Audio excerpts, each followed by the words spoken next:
All right. Awesome. You want to go see We'll travel over 2.5 miles of cable as well. At the top, the temperature averages some 40 degrees cooler. The water will change, and the trees, flowers, and shrubs will be different. We'll travel over 5 towers on our journey. The tallest is Tower 1, 227 feet. That's the same as a 21-story building. It's the only tower accessible by road. All other towers and the mountain station had to be constructed by transporting workers and materials to the various sites by helicopter. Waiting for the next one. For the new rotating tram cars, the improvements included new cables, drive system, and the removal of some 1,000 cubic yards of rock.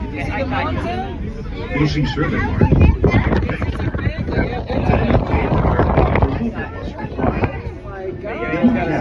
For the first in the Western Hemisphere to rotate 360 degrees during travel, the largest of their type in the world.